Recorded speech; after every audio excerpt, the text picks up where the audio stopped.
नमो भगवते वासुदेवाय। ओम नमो भगवते वासुदेवाय। ओम नमो भगवते वासुदेवाय। ओम नमो भगवते वासुदेवाय। ओम नमो भगवते वासुदेवाय। ओम नमो भगवते वासुदेवाय। ओम श्री परमात्मने नमो नमः। ओम गणपतये नमो नमः। ओम शं सरस्वत्यै नमो नमः। ओम गं गुरुभ्यो नमो नमः। ओम सहनाववतु सहनौ भुनक्तु सह वीर्यं करवावहै तेजस्विनावधीतमस्तु मा विद्विषावहै। ओम शांति शांति शांति। सदाशिवसमारम्भां शंकराचार्यमध्यम् अस्मदाचार्यपर्यन्तां वन्दे गुरुपरम्पराम्। वन्दे गुरुपरम्पराम्।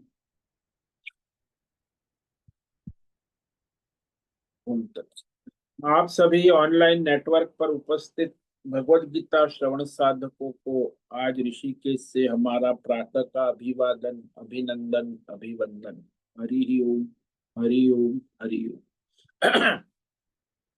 हम सबको आज का यह दिव्य दिन तन मन धन जन देश काल विषय वस्तु परिस्थिति अवस्था अध्यात्म भौतिक दैवी क्षेत्र व्यष्टि समष्टि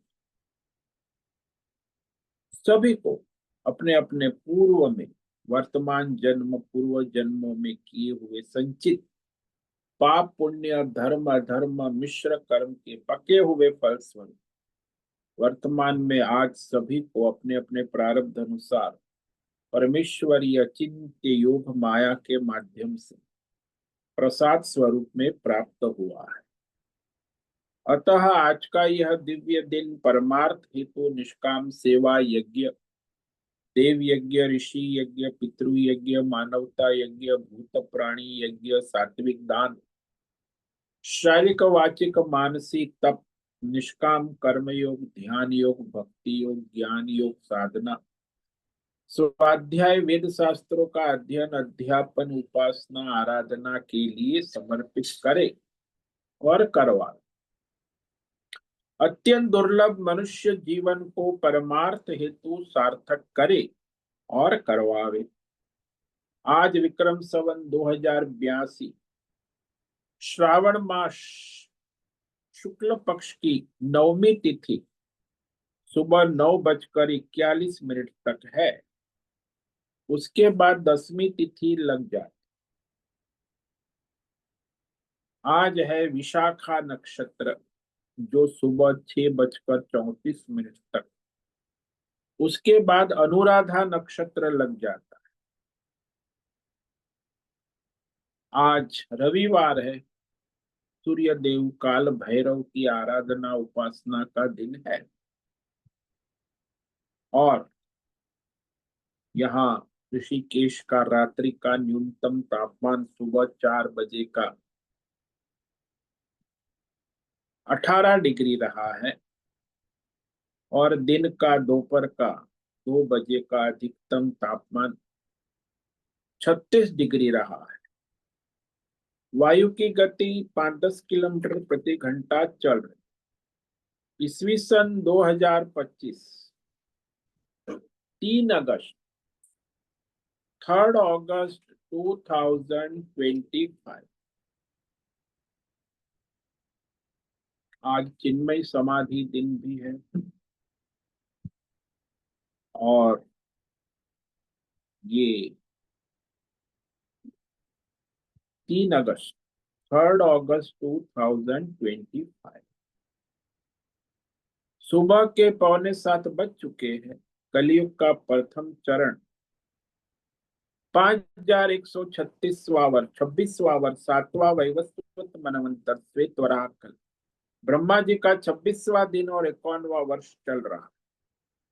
तो ऐसे अनंत कोटि ब्रह्मांडीय परमेश्वरी अचिंत्य योग माया में हमारा यह एक ब्रह्मांड, इस ब्रह्मांड में यह पृथ्वी लोक में समुद्र के ऊपर जम्बू द्वीप में विश्व का एकमात्र वैदिक राष्ट्र भारत में उत्तर हिमालय प्रांत में उत्तराखंड राज्य में टिहरी जिले हिमालयन शिवालिक पर्वतमाला के अंतर्गत मणिकुट पर्वत के ऊपर नीलकंठ महादेव के सामने ऋषिकेश नगरी में मुनि की रेती प्रांत में शीशम जाड़ी अवधूत बाड़ा आश्रम के सी ब्लॉक के पहले माले से 5 नंबर कमरे से गंगा किनारे से हम स्वामी उत्तमानंद सरस्वती भगवत गीता के आचार्य शिष्य स्वामी चिन्मयानंद सरस्वती महाराज चिन्मय मिश्र कैवल्याद्वैत वेद व्यास भगवत पाद शंकराचार्य की श्रृंगेरी संन्यास परंपरा से शिक्षित दीक्षित सनातन वैदिक भारतीय हिंदू धर्म अनुसार संपूर्ण भगवत गीता ज्ञान यज्ञ ऑनलाइन चैतन्यमय जीवन लाइव प्रसारण जूम एवं यूट्यूब के अंतर्गत व्याख्यान माला में अध्याय 13 क्षेत्र क्षेत्रज्ञ विभाग योग के श्लोक नंबर 11 पर संस्कृत एवं हिंदी में व्याख्यान करेंगे, सत्संग करेंगे, प्रश्नोत्तरी करेंगे। दिव्य पवित्र सरल व्यावहारिक सटीक पूर्ण वर्ण अक्षर पद वाक्य पंक्ति श्लोक अध्यायों की संगति संधि अन्वय शब्दार्थ वाक्यार्थ भावार्थ रहस्यार्थ तत्वार्थ के यथार्थ तात्पर्य सहित वैदिक शास्त्र वेद व्यास साहित्य शांकर भाष्य एवं परंपरागत सन्यासी आचार्यों की टीका टिप्पणी सहित आज का यह भगवद गीता व्याख्यान करेंगे। कृपया आप सभी श्रद्धा भक्ति ध्यान से परिपूर्ण होकर यह व्याख्यान श्रवण करें। दिव्य पवित्र कृपया सावधानी पूर्वक श्रवण करें, मनन करें, चिंतन करें।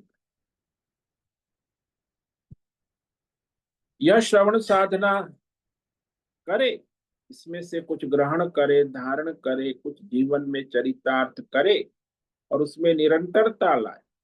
अपनी अपनी आध्यात्मिक भौतिक दैवी अशांति द्वंद्व मोह विक्षेपों से रहित होकर अधार्मिक अशास्त्रीय परंपरागत भ्रम भ्रांतियों से रहित होकर के अपने अपने शरीर इंद्रिय प्राण मन वचन कर्म से एक रूप एकाग्र होकर के शुद्ध सात्विक सूक्ष्म भगवत विवेक बुद्धि कर वेद शास्त्र एवं आचार्य परंपरा अनुसार विवेक करे और करवा।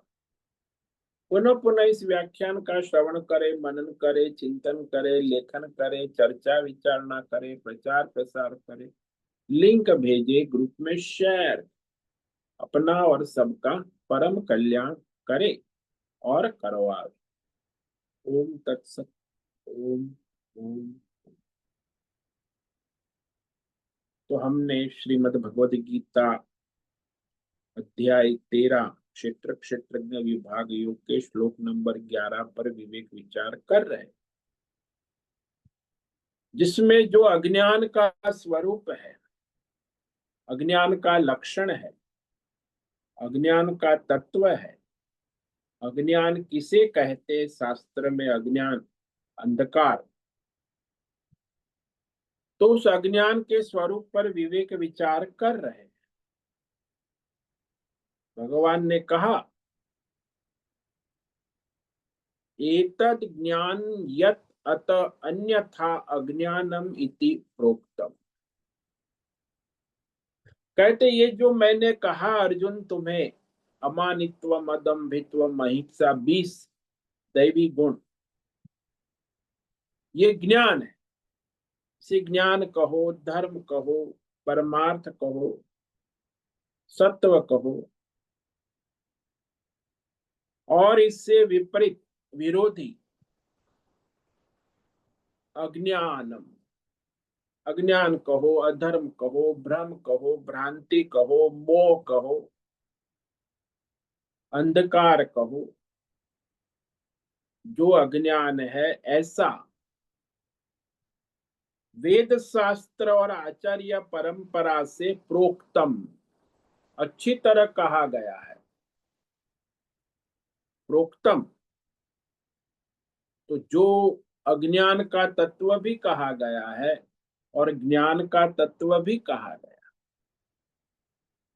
दोनों का रहस्य जानना आवश्यक। परमार्थ में जिसे आत्मा अनात्मा विवेक कहते हैं। तो कल हमने विचार किया था कि वो जो पति पत्नी का जीवन जीते हैं आजकल, 90% कहे या 95%, हाँ 2-5% धर्मात्मा भी होते हैं यज्ञ दान पर, लेकिन ऐसे दोनों धर्मात्मा, परमार्थी, यज्ञ दान तप पर बहुत कम हो। ज्यादातर 10 इंद्रियों के भोग लंपट अपना जीवन इंद्रिय भोग में ही पूरा करते हैं। तो जिस प्रकार मदारी का बंदर नाचता है, उसी प्रकार पति पत्नी को नचाती है, पत्नी पति को नचाती, दोनों एक दूसरे को बंदर की तरह नचाते जीवन भर। दान पुण्य यज्ञ तप साधना परमार्थ कुछ नहीं। जब दान करने की बात आती है तो कंजूसी करता, और बड़ा भारी लोभी स्वयं कष्ट उठाकर। तो जहां दान पुण्य करना है वहां लोभ लालच और कंजूसी करता है, लेकिन अपने भोग में, अपने पति पत्नी के इंद्रिय भोगों में कोई कंजूसी। हमारे सूरत में एक करोड़पति था, जहां मैं आज, तो वो होटल जाता है अपनी पत्नी दो बेटे के साथ। तो बेटे आते थे, मुझे पूछा क्या आज होटल गए थे? हाँ। तो सूरत की बढ़िया होटल है, तो कितना बिल हुआ? बोले स्वामी जी हम लोग 4 लोगों ने खाना पीना मौज किया, केवल 12,000 रुपये। पति, उसकी माँ घर में है, वो सत्संग में आती है मेरे पास, तो उसको 11 रुपया देता है। मुझे तो 11 रुपया ही देता है, 100 रुपया भी नहीं देता। ये मंदिर जा रही है ना, ये सत्संग महाराज जी के, 11 रुपया भेंट देना, तो माँ को 11 रुपया, लेकिन होटल में 11,000, एक डिनर, एक रात खाने का देना। तो इस तरह देखा गया है, हमने तो अनुभव किया है कि ये देखो, ये संसार, पति पत्नी भोग, इतना दान पुण्य में कंजूस होता है, लेकिन भोग में कंजूसी नहीं कर, और अपने कष्ट उठाकर भी पैसा जमा करता है। पैसा जमा करने में भी माहिर होते हैं, एफडी, लोन, लॉकर, यहाँ खूब जमा करता है,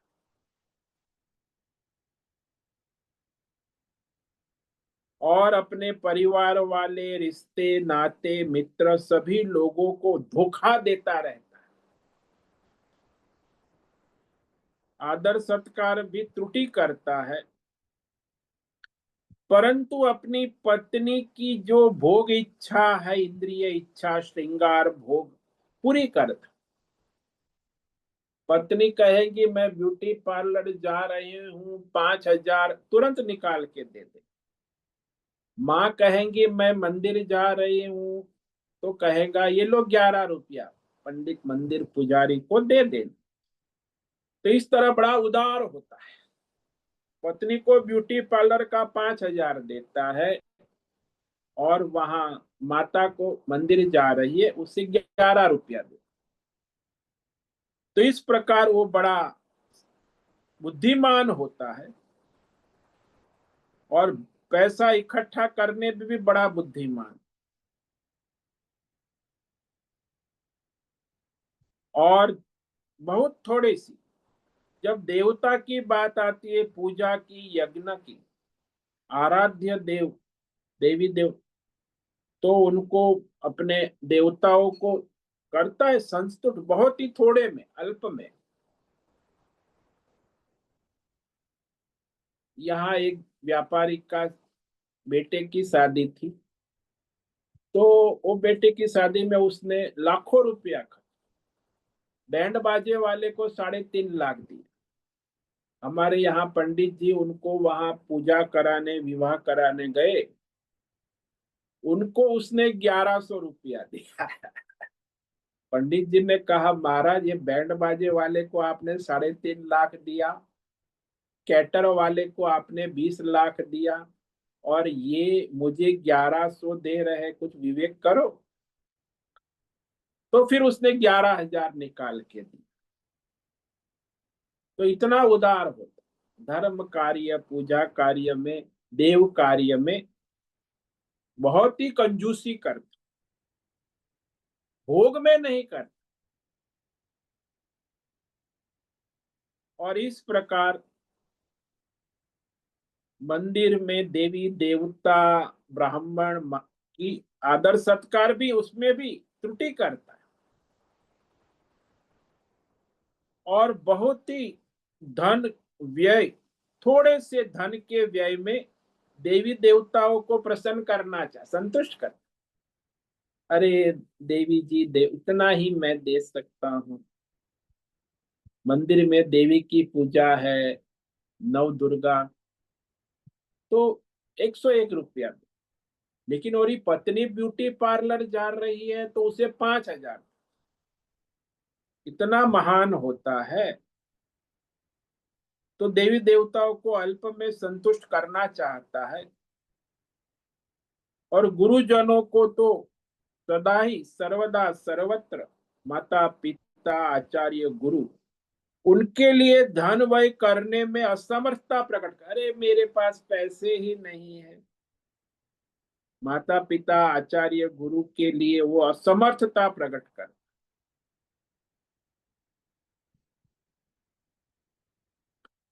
परंतु पत्नी के श्रृंगार इंद्रिय, 10 इंद्रिय उपभोग के लिए जो उत्कृष्ट है, वो बाजार से उत्कृष्ट उत्कृष्ट, महंगे से महंगी चीज ला के देता है। जो बहुत अधिक धन के व्यय करके प्राप्त करता है, बड़ी मेहनत से प्राप्त करता है, बड़ी मेहनत से लाता है, और अपनी पत्नी को प्रसन्न करता है, तो इस प्रकार वो जो है निरंतर पति पत्नी की उपासना करती है, पत्नी पति की दोनों परस्पर, ऐसा मत समझना कि केवल पति ही दोनों एक दूसरे की उपासना दिन रात करते रहे।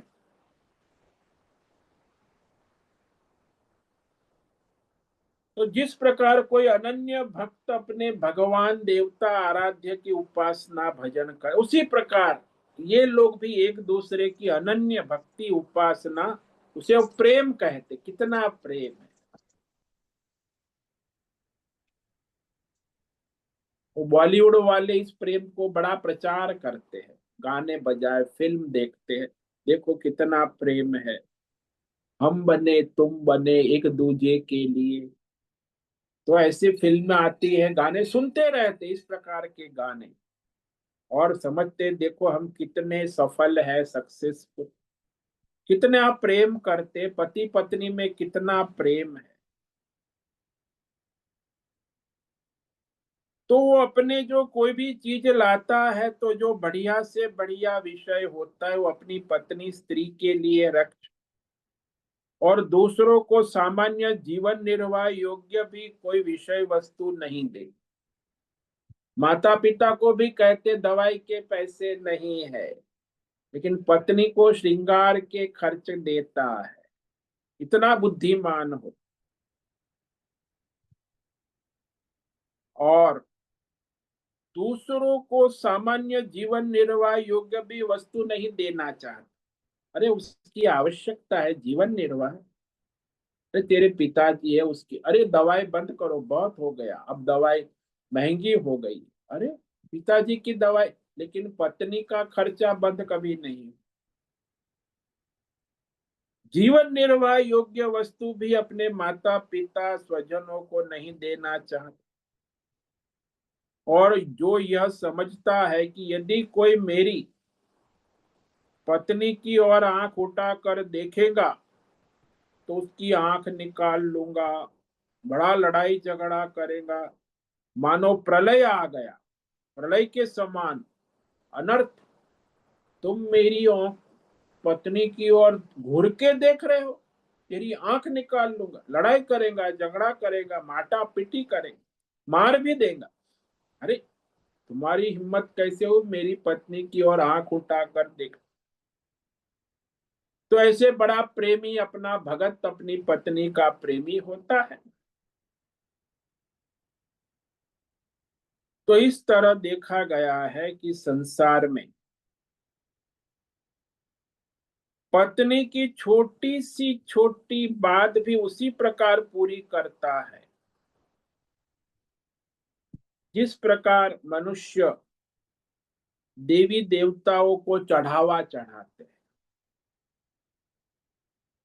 मन्नत पूरी करते हैं ना, तो चढ़ावा चढ़ा, ऐसे ही वो अपनी पत्नी को चढ़ावा चढ़ा, क्योंकि उससे बढ़कर दुनिया में उसके लिए और कोई है ही नहीं देवी देवता। हे अर्जुन, सुनो, तात्पर्य यह है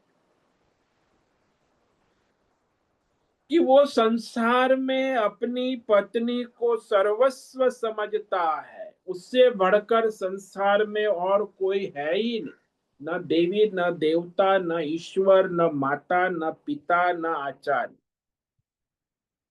उसका सारा स्नेह अपनी पत्नी की ओर बहता रहता है, जिसे वो प्रेम कहते, प्रेम, प्रेम में पागल। ये पागल खैर पागल ही है वैसे तो, दीवाना जिसको कहते, फिल्मों में तो ये सब दीवानगी बताते हैं, लोगों को अच्छा लगता, फिल्म चलती है ऐसी। और फिर अपनी पत्नी से उत्पन्न हुए संतान, जो पत्नी के गर्भ से उत्पन्न होते हैं, तो वह उससे अत्यंत प्रिय होता, तो वह संतानें प्रिय होती है। और अपनी पत्नी का सारा जो दिखावा है, ताम जाम वैभव, गहने आभूषण वस्त्र कपड़े सब महंगे महंगे, केवल उसके सैंडल होते हैं वो 5,000 10,000 के, घड़ी होती है वो 50,000 1 लाख की। तो अपनी पत्नी के वैभव से बड़ा खुश होता है, देखो मेरी पत्नी है। पत्नी के सारे वैभव उसे अत्यंत प्रिय होते हैं, प्राणों से भी अधिक प्रिय हो। यानी पत्नी का दिखावा ताम जाम श्रृंगार उससे अपने प्राणों से भी अधिक प्रिय होते। ये मनुष्य के अज्ञान की पराकाष्ठा। ये अज्ञान का खजाना है। वो समझता है मैं कितना बुद्धिमान हूं, ज्ञानी हूं। उसके कारण उसका अज्ञान और तेजी से बढ़ता है। ये सारा उसका जो अज्ञान है, उसे वो बड़ा बुद्धिमानी समझता है, ज्ञान समझता है, प्रेम समझता है, लव। आजकल बॉलीवुड का लव, हॉलीवुड का लव, मीडिया वालों का लव, इसको लव कहते हैं, आई लव यू, इलू इलू इलू गाता भी है, बड़ा प्रेमी बनता है। प्रेमिका, वो प्रेमिका अपनी पत्नी कोई धर्म कर्म यज्ञ दान तप परमार्थ में कोई रुचि नहीं।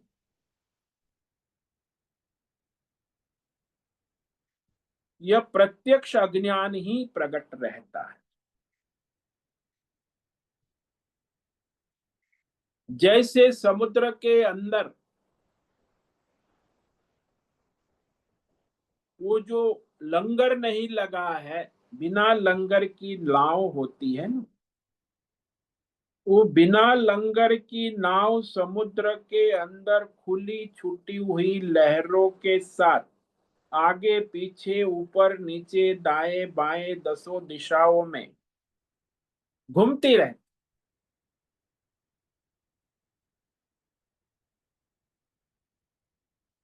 उसी प्रकार इस पति पत्नी को अपने प्रिय वस्तु को प्राप्त होने पर जो जिसकी ऐसी अवस्था होती, वो भी घूमता रहता। पति पत्नी एक दूसरे के लिए उस नाव की तरह दसों दिशाओं में घूमते रहते। यदि कुछ मिल गया कुछ दे दिया तो बड़ा खुश होता है, सारे आकाश में भी उसका जो समा जाता है। ऐसी अवस्था हो जाती है कि वह सारे आकाश को अपना समा लेता है।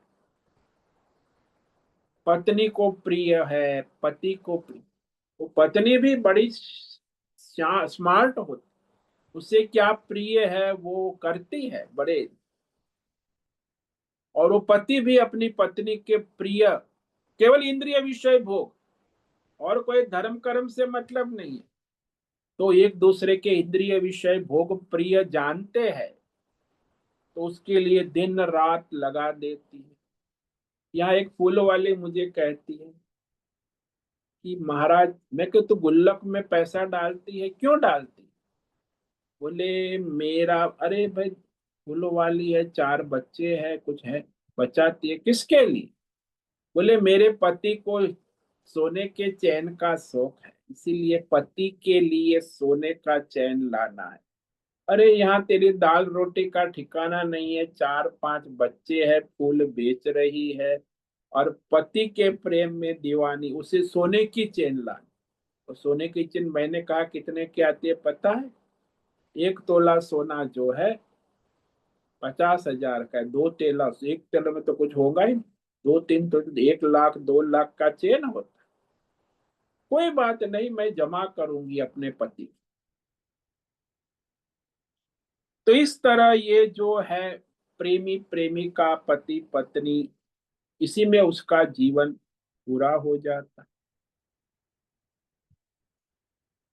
और यदि कुछ पत्नी को हो गया तो दुखी होकर रसातल में पहुंच जाता, अरे दुनिया में मेरे जैसा कोई दुख, अरे मेरी पत्नी अस्पताल में बीमार है या पति बीमार है, तो वो समझते इससे बड़ा पहाड़ पड़ गया, मेरे जैसा दुखी इस दुनिया में कोई नहीं है।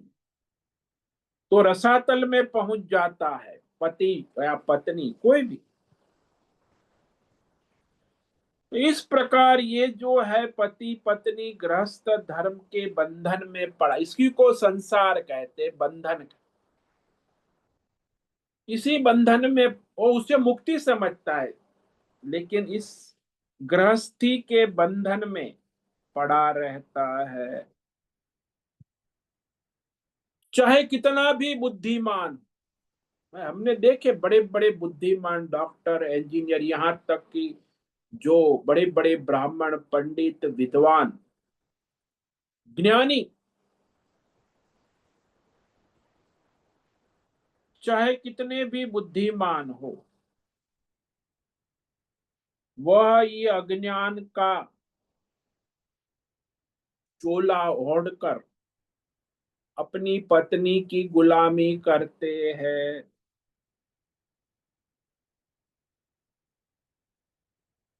अपनी बुद्धि अंतकरण में किसी भी प्रकार से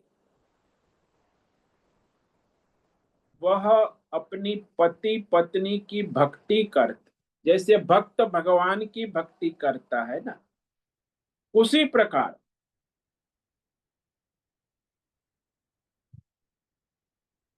और यहाँ कहा कर्म फल की आशा रखकर वह अनेक प्रकार के ताम जाम करता है, दिखावा करता, वेश धारण कर।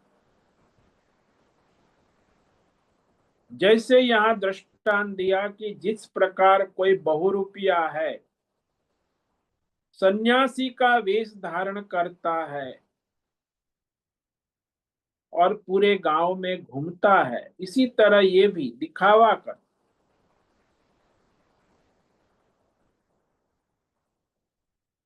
जिस प्रकार कोई व्यभिचारिणी स्त्री अपने यार के पास जाने का सोचती है, तो पति को खुश करने के लिए बड़ा प्रेम दिखाती है और उसके साथ स्नेह व्यवहार का आचरण दिखलाती है, लेकिन वो मिलना चाहती अपने यार से।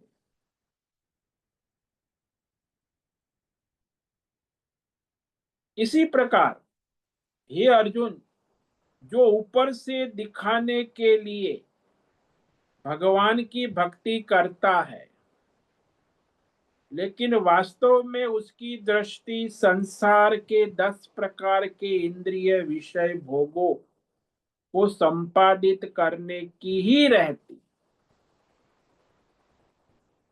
यानी जो भगवान की भक्ति करने का जो ढोंग पाखंड है वो करता है। यदि भगवान की भक्ति करने से अपनी इच्छित विषय वासना भोग प्राप्त नहीं होता है, तो तत्काल भगवान की भक्ति को छोड़ देता है। ये भगवान ठीक नहीं है। इससे अच्छा दूसरे भगवान को पकड़ते।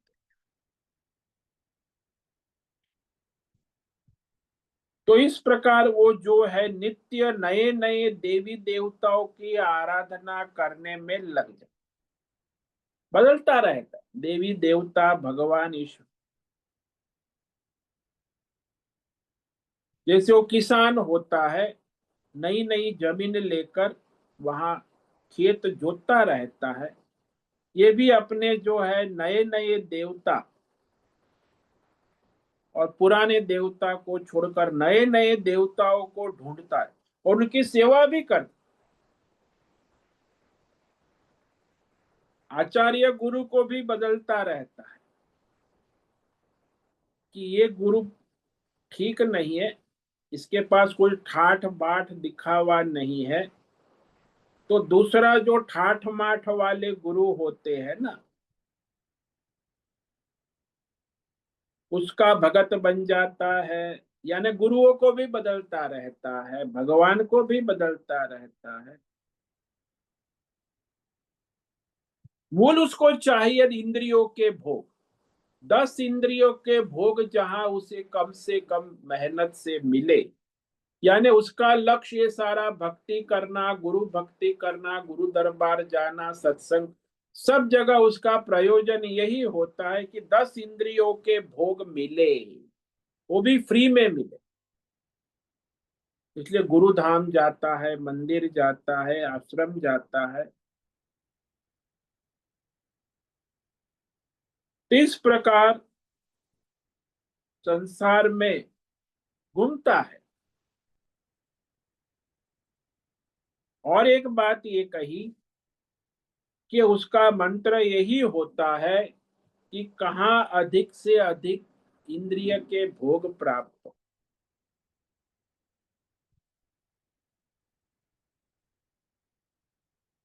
दूसरों को क्षुद्र समझता है, मूर्ख समझता है। यहाँ तक कि आचार्य माता पिता को भी मूर्ख समझ, अरे तुम्हें पता नहीं। माँ बाप को भी कहता है, अरे तुझे अक्ल है क्या, मैं कितना बुद्धिमान हूं। आचार्य को भी शुद्ध समझता है, उनकी बात का स्वीकार नहीं करता, लेकिन अपनी पत्नी की हर बात का स्वीकार करता। पति पत्नी इतने बुद्धिमान और जो सजीव प्राणी होते हैं ना, उसके साथ निर्दयता पूर्वक हिंसक व्यवहार करता।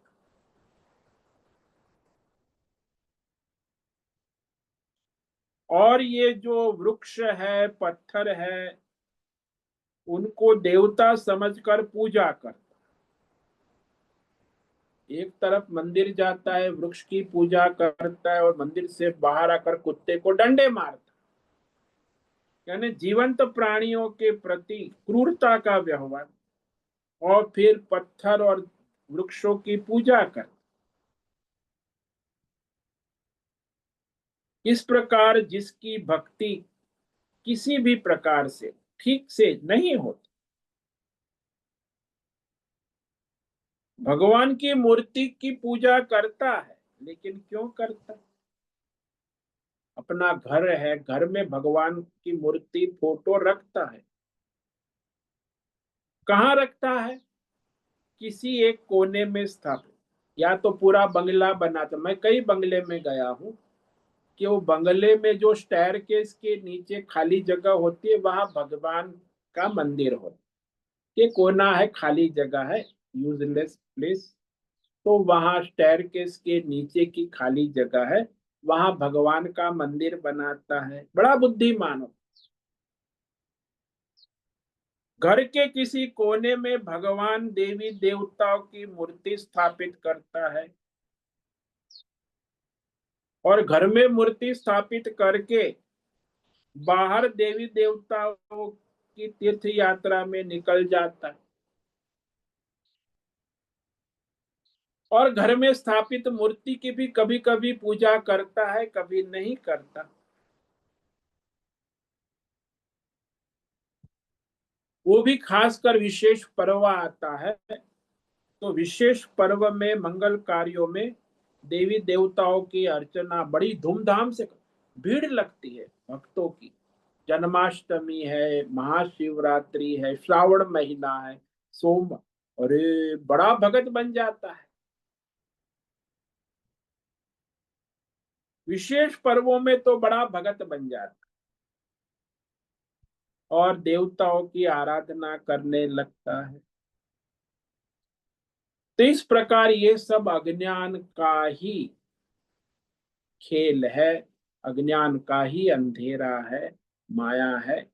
इस पर हम और कल विवेक विचार करेंगे, क्योंकि आज रविवार है ना, इसीलिए आगे ये जो है अज्ञान का तत्व कल हम पूरा करेंगे। इस अज्ञान का तत्व ज्ञान, लक्षण, अज्ञान का स्वरूप क्या है, दुनिया में अज्ञान किस तरफ फैला हुआ है, इसका विवेक करना। पहले ज्ञान का विवेक किया, अमानित्व अदम्भित्व, भगवान ने कहा ये 20 ज्ञान के लक्षण है। और 20 से विपरीत विरोधी जो है अज्ञान के लक्षण, उसे भी तो जानना आवश्यक है ना। तभी तो तत्व ज्ञान होगा। दोनों साइड, पॉइंट की दोनों साइड जानोगे तब पता चलेगा अज्ञान क्या है और ज्ञान। इसलिए अज्ञान का स्वरूप जानना भी उतना ही आवश्यक है जितना ज्ञान का तत्व स्वरूप जानना। इस पर हम कल और विचार करेंगे। तो आज रविवार है, किसी साधक को कोई प्रश्न है तो अभी प्रश्नोत्तरी कर सकते।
ओम नमो नारायण स्वामी जी। हाँ बोलो हिमू। स्वामी जी, जैसे 12वें अध्याय में भगवान ने भक्त के लक्षण बताए हैं कि कैसा भक्त होना चाहिए। हाँ वो और 36 यहाँ, लक्षण, 36 लक्षण। हाँ, हाँ, और यहाँ 13वें अध्याय में ये जो मूल्य है वो मतलब साधक के लिए है ना ये, कि हाँ कैसा ये साधक। सारे भगवान ने जो बताए हैं वो दैवी गुण है, वो साधक के लिए परमार्थ की साधना है। चाहे 12वें अध्याय में हो अद्वेष्टा सर्वभूतानां मैत्र करुण एव च, चाहे हम्म, 13वें अध्याय में अमानित्व मदम्भित्व अहिंसा क्षांति आर्जव, चाहे 16वें अध्याय में है हाँ, अभयम दैवी गुण। हाँ, सर्वसंतुष्टि, ये सब हाँ, पर्यायवाची है। बस ये सारे दैवी गुण होना अनिवार्य है। भगवान की आराधना भक्ति के लिए दैवी गुण होना आवश्यक। हम्म, उससे उल्टा करो तो वो सब है अज्ञान है, आसुरी गुण है। इसलिए आप देखो संसार हम्म, में हम्म। दैवी गुण और आसुरी गुण में अधिकतर प्रभाव इस आसुरी गुणों का, अज्ञान का अंधेरा है। और उसको ज्ञान समझते हैं कि हम तो विकास कर रहे हैं। आज सारी दुनिया विकास कर रही, विकासवाद, अमेरिका वाला ट्रम्प भी विकास कर रहा है, और हमारे यहाँ मोदी जी भी विकास कर, यानी सारा विकास हो रहा है, तो सबका विकास। ये कलयुग का प्रभाव और समष्टि प्रारब्ध भी हो सकता है ना इसमें। हाँ वो समष्टि प्रारब्ध है, कलयुग तो लगा हुआ है, और लोगों के कर्म भी वैसे है। तो समष्टि हाँ, कहाँ से बनेगा? व्यष्टि से तो समष्टि बनेगा ना। जब हाँ। व्यष्टि है तो समष्टि बनेगा। तो व्यष्टि के साथ समष्टि जुड़ा हुआ है, अलग नहीं। तो वैसे कहते हैं कि कलयुग में भगवत प्राप्ति बहुत आसान है, मगर कलयुग में ये भी बहुत सारा फैला हुआ है आसुरी तत्व, तो कैसे सरल हो सकता है। अरे वो ये भक्ति संप्रदाय वाले सब व्यापार धंधा करते हैं, ऐसा कोई आसान नहीं है। भक्त भगवान की माला हाथ में ले लो और बाकी ढोंग पाखंड करो, बस यही धंधा है। ऐसा कोई आसान चीज नहीं है। दैवी गुण होने चाहिए, आपके अंदर धर्म होना चाहिए, ये सारे गुण का, इसके बिना कोई भी युग हो, चाहे सतयुग हो, द्वापर हो, त्रेता युग हो या कल युग हो, ये दैवी गुण आप में होने आवश्यक है। किसी भी युग में हो, केवल हाथ में माला लेकर हरे राम हरे कृष्ण बस तुम्हारा, या फिर गायत्री मंत्र का जप करो, ये सब संप्रदायवाद, सब ढोंग पाखंड चल रहा है। संस्थाएं जो आध्यात्मिक है, और उसके दुष्प्रचार के कारण लोगों की बुद्धि भ्रष्ट हो जाती, यानी दैवी गुण का भी प्राधान्य नहीं है ना। कुछ भी करो, अरे भाई पहले तो कुछ अपना स्वधर्म करो, उसमें भी कोई ठिकाना नहीं। उठने का, खाने का, पीने का, सोने का, कभी भी वो नित्य कर्म भी शास्त्र, नैमित्तिक कर्म भी नहीं हो रहा है, स्वधर्म तो हो ही नहीं रहा है। सब कामना और वासना के नशे में पड़े हैं, और फिर हाथ में माला ले लेते हैं, राम राम राम, श्री राम जय राम। तो कोई कहता है श्री कृष्ण शरणम मम, कोई कहता है गायत्री मंत्र, आप सब हो जाएगा। अरे कुछ नहीं हो, ढोंग पाखंड है। पहले तो धर्म आना चाहिए, स्वधर्म होना चाहिए, और स्वधर्म ही नहीं करते ये लोग। नित्य कर्म का ठिकाना नहीं, नैमित्तिक कर्म का ठिकाना नहीं, सदाचार है नहीं, अहंकार कितना है। और वो भगवान का भक्ति धंधा है, आजकल तो सब वही चल रहा है। 90% कहो तो चलेगा, और लोग उसी के झांसे में आ जाते हैं। तो संस्था इस पर विचार करना होगा, अभी हम कर रहे थे कि वह जो मनुष्य देवी देवता और जहाँ ताम जाम है उसमें आकर्षित हो जाए,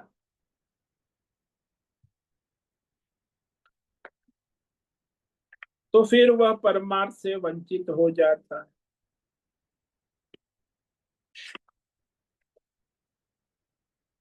यहाँ संसार में बहुत ही विवेक करना आवश्यक है मनुष्य। समय है, समय की भी महिमा नहीं जानते भाई, समय जा रहा है। सारे ब्रह्मांड का संचालन भगवान की काल शक्ति कर रही। समय से कोई कार्य नहीं हो रहा है किसी का, वो परमार्थ क्या करेगा।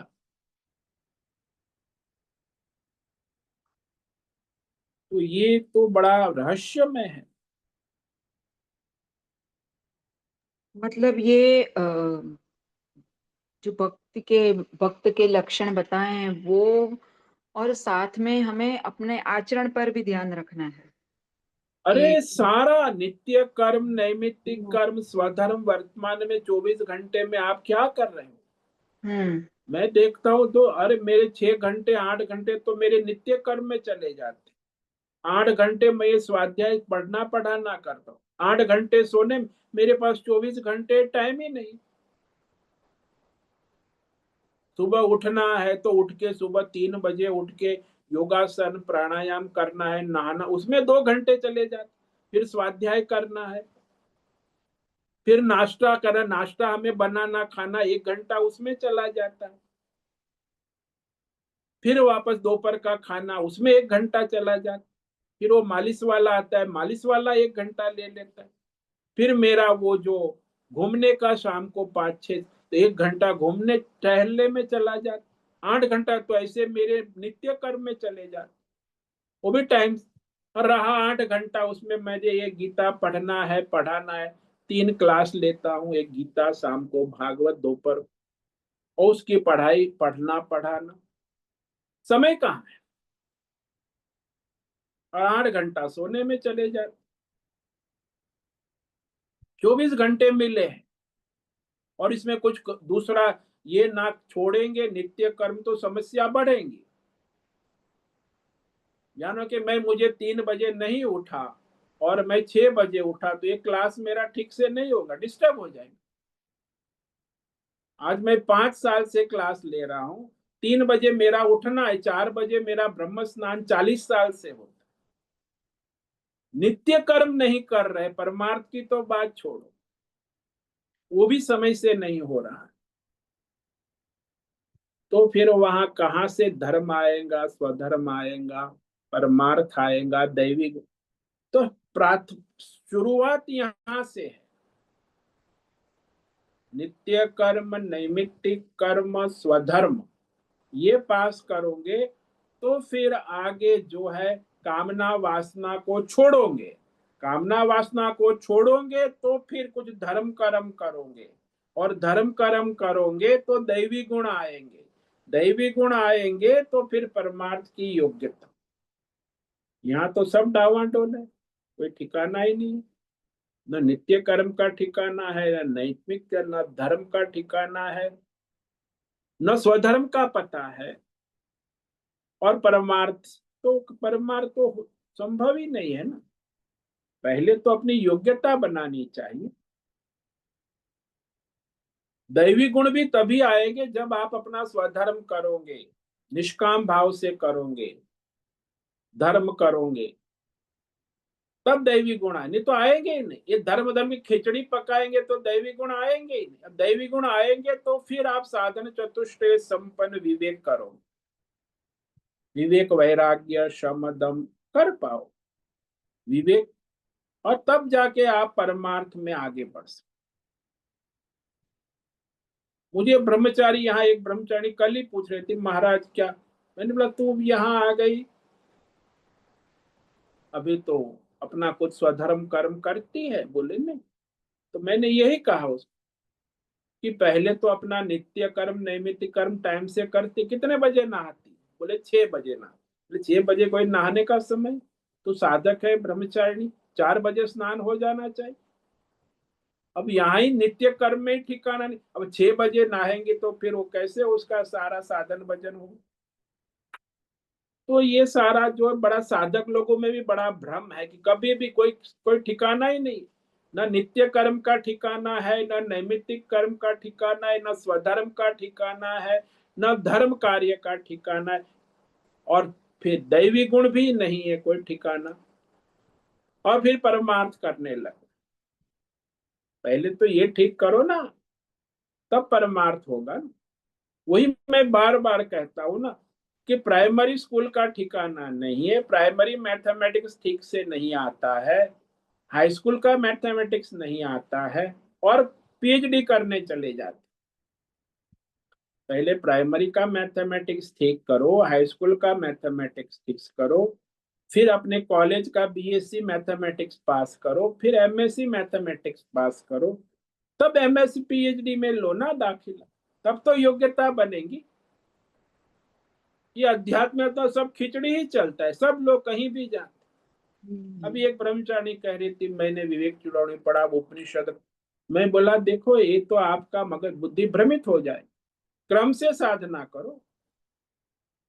पाठ्यक्रम होता है, पढ़ने का भी क्रम होता है। कुछ भी कभी भी कहीं भी जो भी कर लो तो ऐसे कुछ नहीं हो। वो बंदर चाहे कितने भी गुलाट लगाए भाग दौड़, उसकी प्रगति नहीं होती।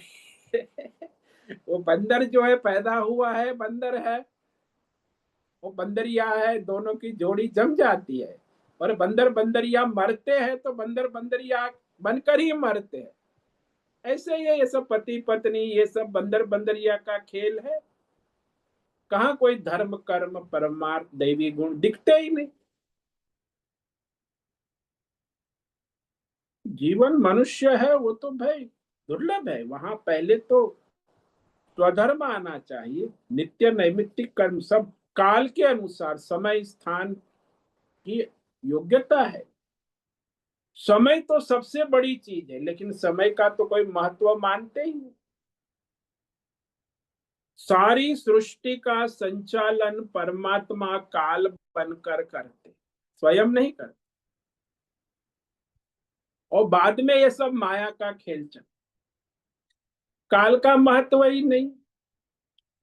समय बीत जाता है, कोई चीज जिंदगी में पूरी जिंदगी, यहाँ सत्संग में आते एक विद्यार्थी आता है लेकिन कभी समय पे नहीं आया।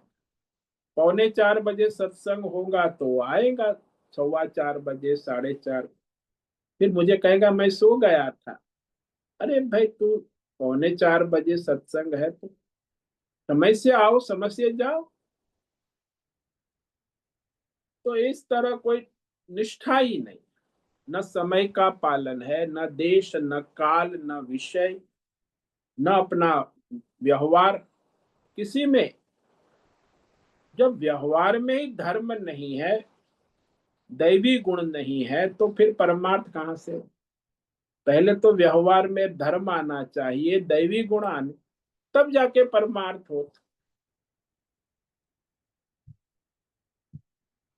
तो ये बड़ा विचित्र है, दुर्लभ है। अब वो आदत पड़ गई है सबको अपने कुछ भी मनमानी करने। मतलब मनुष्य को यहाँ जीव को ऐसा है कि उसको जो सरल लगे वो पकड़ लेता है। हाँ उसको अच्छा लगता है, मुझे अच्छा लगता हाँ। है बस। अरे तू अच्छा लगता है तो माया, तू धर्म के सत्संग अनुसार अच्छा, जो बताया है वो। वो धर्म के अनुसार नहीं, मुझे हम्म, जो अच्छा लगता है वो मैं कर। हम्म, शास्त्र के अनुसार धर्म के अनुसार जो है वो मुझे अच्छा नहीं लगेगा तो मैं नहीं करूंगा, मुझे अच्छा लगना चाहिए। हम्म। सत्संग भी मैं करूंगा जब मुझे अच्छा लगेगा। ये सेंटर में अपने आप को ही हम रखते हैं। हाँ अपना अहम और अपना अच्छा, मुझे अच्छा हम्म, लगा, फील गुड। ये हम्म, सारा जीवन ऐसे ही फील गुड अपने, या तो इंद्रियों को फील गुड कराना है, या मन हम्म, को मनोरंजन फील गुड कराना, या फिर ये सत्संग बुद्धि को फील गुड कराना। सत्संग भी हम्म, करता है, बुद्धि को फील गुड होता है, करना कुछ नहीं है। अच्छा हम्म, लगता है, दिन अच्छा जाता है। सुबह आपका गीता सत्संग, हमारी बुद्धि फील गुड हम्म। करेगा तो वही जो करना है दिन भर। हाँ स्वामी जी, बहुत बहुत सूक्ष्म है ये सब। हाँ विवेक तो करना होता है, सूक्ष्म विवेक है। तो जहां तक अपने आप को विवेक पूर्वक दिशा बदलनी चाहिए, जो कर रहे हैं उसमें से दिशा बदलनी है तो विशेष पुरुष, इसी को तो कहा ना परम हम्म, पुरुषार्थ। परम पुरुषार्थ चाहिए। हाँ सामान्य पुरुषार्थ भी नहीं चाहिए। हम्म। हाँ स्वामी जी, समझ में आ गया। बहुत बहुत बहुत धन्यवाद। ओम ओम नमो नारायणाय। ओम नमो नारायण।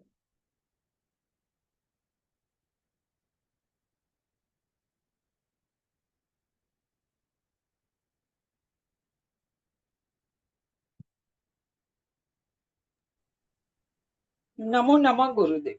हाँ नैना बहन बोलो। गुरुदेव, आपके जो वक्तव्य है ना, उसमें मुझे विरोधाभास दिख रहा है।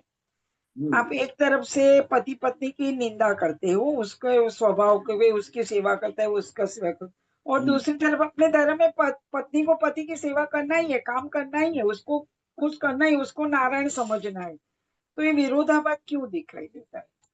देखो, आपको अपना स्वधर्म करना है तो धर्म के अनुसार पति पत्नी का जो स्वधर्म है, कर्तव्य है, शास्त्रों में कहा वो, हम्म।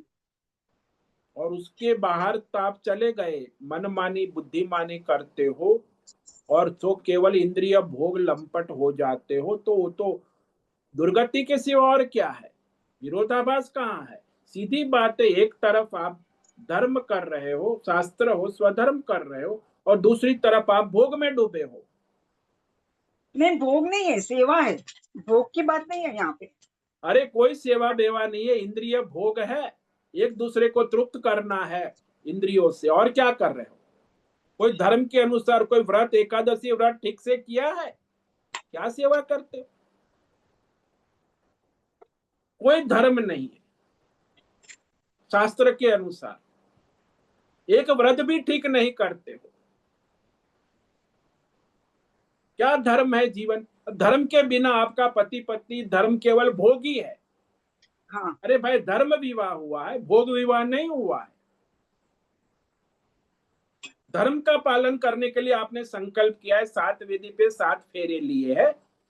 कौन सा धर्म का पालन करते हो? कौन सा यज्ञ करते हो? कौन सा दान करते हो? कौन सा तप करते हो? कौन से शास्त्र के अनुसार व्यवहार करते हो? हाँ। शास्त्र में कहा उसके अनुसार जानते हो, फिर भी नहीं करते।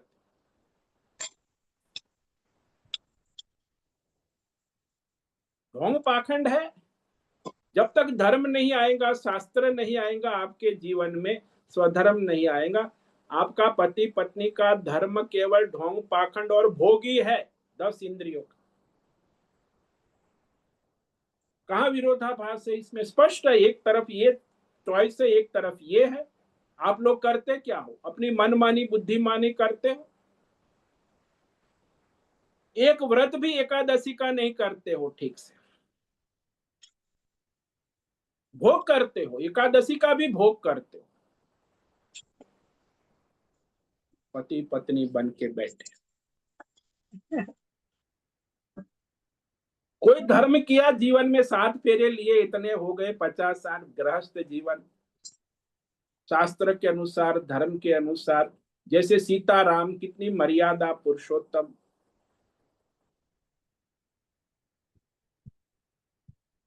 केवल भोग ही भोग। और प्रेम कहते इसको, प्रेम है, कितना लव है, प्रेम स्नेह नहीं, है। पर जवाबदारी तो रहती है ना उनकी। क्या जवाबदारी रहती है? धर्म की जवाबदारी है। ये घर क्या की नहीं। जवाबदारी है क्या? जब धर्म के जब अनुसार व्यवहार करो, आहार विहार वस्त्र खान पान, शास्त्र के अनुसार, धर्म के अनुसार, परम कर मर्यादा में। ये क्या है?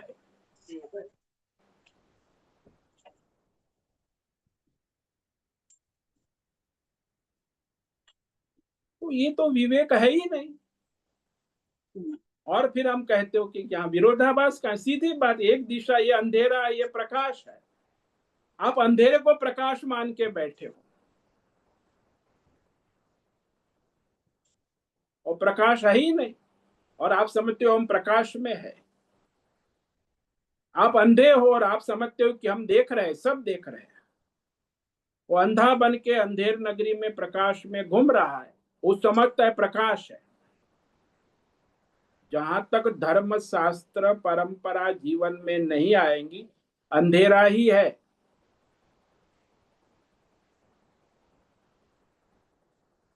ठीक है।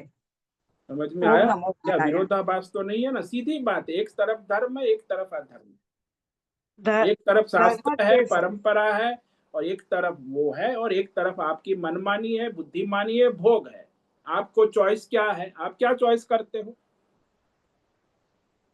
पर मनमानी तो सवाल आता ही नहीं ना, जो फर्ज में आता है वहां मनमानी कहाँ होती है।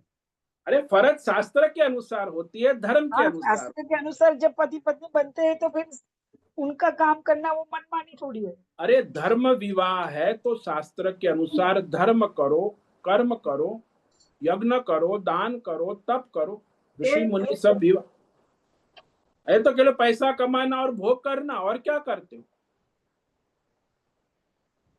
गृहस्थी चलाते हैं, ये क्या गृहस्थी चलाती है? ये तो पाखंड है। पाखंड है उसको।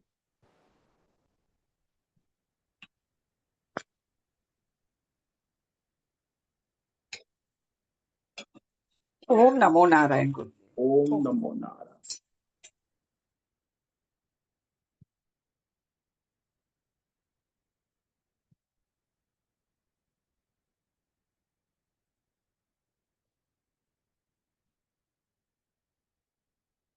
ठीक है, आज उपस्थित है प्रकाश आनंद डोसा, होस्ट है भद्रेश पड़िया, को होस्ट है नैना पुरोहित, राय बहादुर कपूर, अनुराधा जेठे, आशा कोटक, दिनेश पटेल, हेमा कोटक, जयंती पांडा, लीलावती बड़ेकर, माधवी आचार्य, मैत्री पटेल, मीरा उच्चिल, मीनाक्षी काले, मोहन, नीरज, पंकज भट्ट, पृथ्वीराज मालव, राजेश मोलकर, रीमा पटेल, रेशा रथ, विजी पटेल, संजीवनी श्रीरंग रानड़े, सुदर्शन दुबे, सुनील ठाकुर, उषा मेनन और विशाल बेड़ी। तो आज इतने साधक उपस्थित हैं। आज आपका दिन मंगलमय हो। आज रविवार है, और आज 3 अगस्त चिन्मय समाधि दिन भी है। तो भाई आप अपना दिन परमार्थ करे, धर्म करे, स्वधर्म करे, और यज्ञ करे, दान करे, तप करे, अपना जीवन परमार्थ की ओर ले जाए। सभी को आज का दिन मंगलमय हो। ओम नमो नारायण। ओम नमो नारायणाय महाराज। ओम नमो नारायण ओम नमो नारायणाय। ओम नमो ओम नमो नारायण स्वामी जी। नारायण। ओम नमो नारायण स्वामी जी। ओम ओम नमो नारायणाय स्वामी। नारायण। मुझसे निवेदन है आज का सत्संग पूर्ण करें। ओम नमो नारायण। ओम नमो आज नारायणाय। का ये दिव्य सत्संग हम यही पूर्ण करते हैं। सभी साधकों को ओम नमो नारायणाय। सभी साधकों को ओम नमो ओम नारायण। नमो नारायणाय।